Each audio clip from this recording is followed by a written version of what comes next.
بسم اللہ الرحمن الرحیم۔ السلام علیکم، welcome to the educationist your own YouTube channel. آج کی ویڈیو بڑی زبردست ہونے والی، بڑی انفارمیٹیو ہونے والی ہے کیونکہ آج ہم بات کرنے والے ہیں ایک زبردست ایپک پوئم پیراڈائز لاسٹ کے بارے میں، جس کو لکھا تھا جان ملٹن نے۔ ٹھیک ہو گیا۔ سب سے پہلے ہم بات کریں گے اس کے کی فیکٹس کے بارے میں۔ پیراڈائز لاسٹ کے اگر فل ٹائٹل کی بات کی جائے تو اس کا نام ہے پیراڈائز لاسٹ، آدر نیم ہے جان ملٹن۔ ٹائپ آف ورک میں ایپک پوئم ہے، یہ لینگویج اس کی انگلش ہے، سیٹنگ ہیون ہیل اینڈ ارتھ ہے۔ Time and place of return کی بات اگر کریں تو یہ 1556 سے لے کے 1674 تک اس کو رائٹ کیا گیا تھا۔ ڈیٹ آف پبلیکیشن کی بات کریں تو فرسٹ ایڈیشن میں اس کی 10 بکس تھیں۔ یہ یاد رکھنے کی بات ہے کہ جب فرسٹ ایڈیشن اس کا پبلش ہوا تھا 1667 میں تو اس کے اندر 10 بکس تھیں، اور پھر سیکنڈ ایڈیشن میں 2 مور بکس اس کے اندر ایڈ کی گئیں، اور جو فل ایڈیشن تھا 12 بکس کا 1674 میں اس کو پبلش کیا گیا۔ ٹھیک ہو گیا۔ اگر پوائنٹ آف ویو کی بات کی جائے تو اس میں third person point of view کا استعمال کیا گیا۔ ٹون اس کی لافٹی، فارمل اور ٹریجک ہے۔ پریزنٹ ٹینس کا استعمال کیا گیا ہے اس کو لکھنے میں۔ پھر پروٹیگنسٹ کی بات کی جائے تو ایڈم اینڈ ایو ہیں۔ سیٹنگ اگر ٹائم کی بات کی جائے تو before the beginning of time, یعنی جو وقت ہے اس سے بھی پہلے کی یہ بات ہے۔ پھر تھیم کی بات کی جائے تو the importance of disobedience to God, یہ اس کا تھیم ہے۔ پھر اگر اس کی بات کی جائے تو لائنز کتنی ہیں، چونکہ یہ ان دا فارم آف پوئٹری لکھا گیا ہے، 722 لائنز ہیں اس کے اندر۔ ٹھیک ہو گیا، یہاں تک بات کلیئر ہے۔ اب بریف سا انٹروڈکشن لے لیتے ہیں اس کے رائٹر یعنی جان ملٹن کے بارے میں۔ Milton was born on December 9, 1608۔ Okay, his father was a prosperous merchant, ایک تاجر تھا جو اچھا خاصا کھاتے پیتے گھرانے سے تھا۔ By 1652 he was completely blind, یہ بات یاد رکھنے کی ہے کہ 1652 میں ملٹن بالکل ایک نابینا بن گیا تھا، اندھا ہو گیا تھا، اس کی جو بینائی ہے وہ جاتی رہی تھی۔ He was prolific English poet and essayist. پھر Milton was inspired by Homer and Virgil, یہ یاد رکھنے کی بات ہے کہ ہومر سے اور ورجل سے یہ بڑا انسپائر تھا۔ اگر اس کے میجر ورکس کی بات کی جائے تو پیراڈائز لاسٹ سب سے زیادہ امپورٹنٹ اور فیمس ہے۔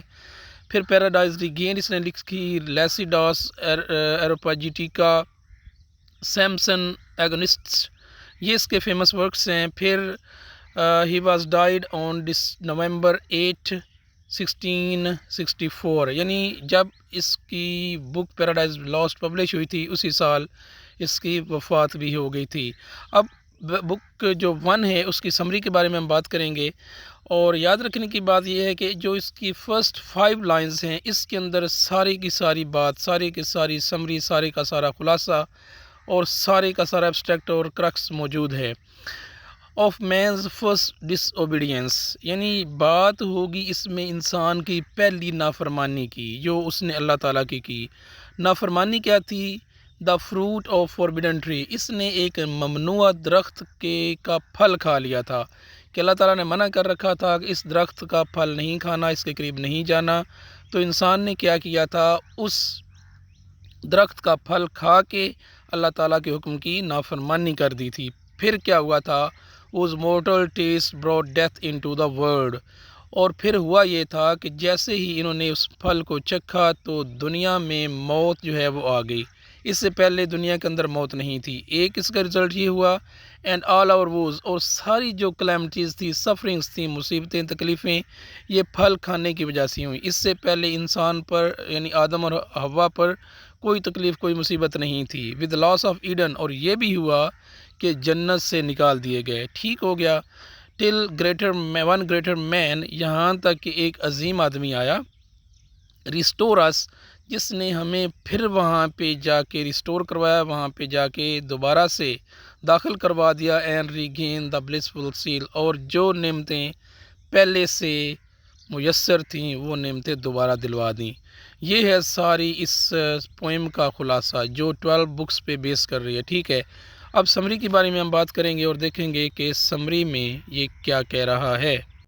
پوئم کی ابتدا ہوتی ہے، ملٹن ایک میوز کو یاد کرتے ہیں جس کا نام ہے یورینیا۔ یورینیا ایک دیوی کا نام ہے جو باقی جو میوزز ہیں، جو باقی جو دیویاں ہیں ان سے بہت زیادہ پاورفل ہے۔ یہ گریک میتھولوجی میں بیسیکلی اسٹرونومی کی دیوی ہے۔ ٹھیک ہے، اصل میں سوچنے کی بات یہ ہے کہ میوز کو کیسے مدد کرے گی یہ، اور یہ کیوں اس سے مدد لے رہا ہے پیراڈائز کو لکھنے میں۔ یہ کہتا ہے کہ اگر یہ دیوی میری مدد کرے گی تو جو میں ورک لکھنے جا رہا ہوں یہ گریٹ ایپک بن جائے گی، ٹھیک ہے۔ تو ابتدا میں ملٹن ہمیں ملواتے ہیں سیٹن سے، جس کو بک 1 میں ملٹن نے ایک ہیرو کی طرح پیش کیا ہے۔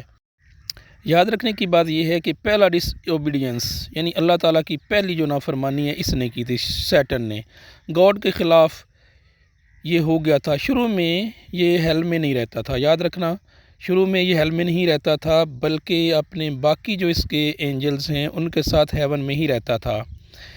اس ہیون میں رہتے ہوئے اس نے گاڈ کے خلاف ایک سول وار شروع کی تھی۔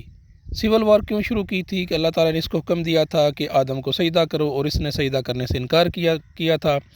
انکار کرنے کے بعد اللہ تعالیٰ نے اس کو یہ جب اس نے اللہ تعالیٰ کے خلاف ایک سول وار کا آغاز کیا تو اللہ تعالیٰ نے اس کو شکست دیا اپنے فرشتوں کے ساتھ مل کے، ٹھیک ہے۔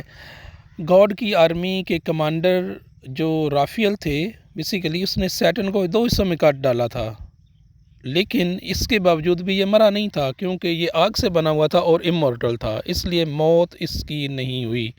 لیکن جو اس کی تذلیل ہوئی تھی اس کو یہ برداشت نہیں کر پایا، اور اللہ تعالیٰ کے خلاف، گاڈ کے خلاف اس نے ایک آرمی اپنی تشکیل دی، جس میں ریبلس جو اینجلز ہیں اس کو اس نے اکٹھے کیا اور اللہ تعالیٰ کے خلاف ایک جنگ کا آغاز کرنا چاہا۔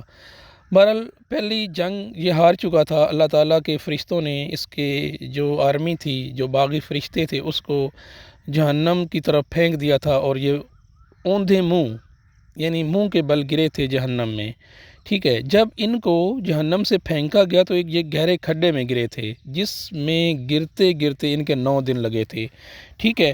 اور پھر یہ 9 دنوں تک مزید یہ ہیل میں پڑے رہے۔ ہیل کو کس نے بنایا تھا؟ یقیناً ہیل کو بھی اللہ تعالیٰ نے بنایا تھا، اور بنانے کا مقصد یہ تھا کہ جو فالن اینجلز ہیں ان کو سزا دی جائے، ان کو سزا کے طور پر اس ہیل میں گرایا جائے گا۔ یہ 9 دن تک اسی ہیل میں بے ہوشی کے عالم میں پڑے رہے، بے ہوش رہے 9 دنوں تک، ان کو بالکل ہوش نہیں آیا، یہ وہاں پر پڑے رہے۔ فائنلی سیٹن کو جاگ آتی ہے، وہ اٹھتا ہے اور خود کو لیک آف فائر میں پاتا ہے، یعنی جلتی ہوئی آگ کی ایک جھیل ہے، وہاں سے یہ بیدار ہوتا ہے اور دیکھتا ہے کہ اس کے ساتھ اس کا سیکنڈ ان کمانڈ بیلزیبب بھی پڑا ہوا ہے، اور وہ بھی پیٹھ کے بل ہے، ٹھیک ہو گیا۔ یہ جو لیک آف فائر ہے یہ ٹوٹلی ڈارک ہے، حالانکہ آگ جل رہی تھی لیکن اس کے باوجود اس کے اندر روشنی نہیں تھی، یہ اندھیرا ہی اندھیرا تھا، اندھیرے سے بھری ہوئی تھی، ٹھیک ہے۔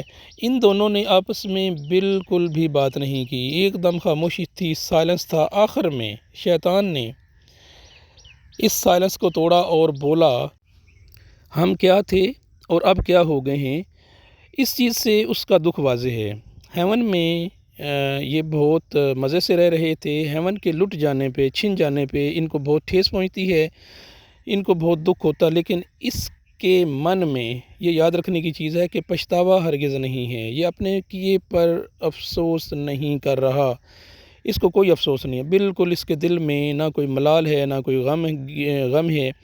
خدا کے خلاف یہ جنگ کا آغاز اس نے کیا، اس کا ماننا ہے کہ ہم نے جو بھی کیا صحیح کیا، ٹھیک ہے۔ اس کے بعد ملٹن شیطان کی باڈی کا سٹیچر یا اس کے بارے میں بات کرتا ہے، اس کے ٹیریبل سائز کے بارے میں بتاتا ہے۔ ملٹن بتاتا ہے کہ شیطان بہت بڑا ہے اور اس کا size is just like a whale, مچھلی کی طرح، ٹھیک ہو گیا۔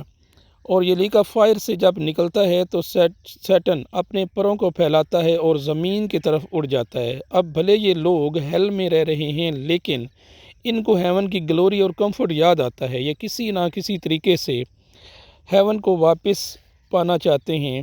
اور یہ کہتا ہے یہاں پہ the mind is its own place, یعنی انسان کا دماغ ہے جو ہیون کو ہیل بناتا ہے اور ہیل کو ہیون بنا دیتا ہے۔ فالن اینجل کو مزید انسپائر کرنے کے لیے کہتا ہے it is better to reign in hell than to serve in heaven, یعنی وہ یہ کہنا چاہتا ہے کہ جنت میں غلام بن کے رہنے سے بہتر ہے کہ جہنم میں آزادی سے رہا جائے۔ یاد رکھیے کہ سیٹن کے پاس ایک ایکسٹراڈنری اسکل ہے، ایک پاور ہے، جس سے وہ اپنا سائز اور شکل جس لحاظ سے جیسے مرضی ہے تبدیل کرنا چاہے تبدیل کر سکتا ہے، چاہے تو وہ ایک سانپ بن سکتا ہے اور چاہے تو مینڈک بھی، ٹھیک ہے۔ اور یاد رکھیے کہ اس نے ابھی تک ہار نہیں مانی ہے، پہلی جنگ ہارنے کے باوجود بھی وہ شکست کو تسلیم کرنے پہ راضی نہیں ہے، وہ ایک اور جنگ کی ایک دوسری جنگ کی تیاری کر رہے ہیں، لیکن سوچتا یہ ہے کہ یہ لڑائی ڈائریکٹلی ہونی چاہیے یا انڈائریکٹلی، کیونکہ اللہ تعالیٰ سے یعنی گاڈ سے پہلے ایک دفعہ شکست کھانے کے باوجود یہ چیز ان کے ذہنوں میں ہے کہ دوسری دفعہ بھی ان کو شکست ہوگی، لہٰذا وہ اس کا ایک اور ساتھی میلسیبر ہے جو ایک محل بناتا ہے، یہاں پہ رہ کے وہ خدا کے خلاف نئی حکمت عملی کا پلان بناتے ہیں، پینڈامونیم اس کو کہتے ہیں، ٹھیک ہو گیا۔ اور اس میں میٹنگ کرتے ہیں کہ نیکسٹ کیا کرنا چاہیے، مختلف رائے آتی ہیں۔ بیلزیبب جو سیکنڈ ان کمانڈ ہے، شیطان کے بعد ایک دوسرا بڑا شیطان ہے، وہ یہ رائے دیتا ہے کہ خدا کے خلاف جنگ کرنا ٹھیک نہیں ہے، خدا زیادہ طاقتور ہے، خدا کی پیدا کردہ نئی تخلیق یعنی آدم اور حوا علیہ السلام کے خلاف جنگ کرنا بہتر ہوگا، ان کو کرپٹ کرنا، ان کو سیڈیوس کرنا، راستے سے ہٹانا یہ زیادہ آسان ہوگا، لہٰذا شیطان اپنے پروں کو پھڑپھڑاتا ہے اور زمین کی طرف اڑ جاتا ہے، اور ان کا اگلا ٹارگٹ جو ہے وہ ہے آدم اور حوا کو اللہ تعالیٰ کی نافرمانی پر اکسانا۔ یہاں پہ بک 1 کا اختتام ہو جاتا ہے۔ امید ہے کہ آپ کو یہاں تک بات سمجھ میں آ چکی ہوگی۔ مزید اچھی ویڈیو کے لیے چینل کو سبسکرائب کیجئے، دعا میں یاد رکھیے۔ السلام علیکم۔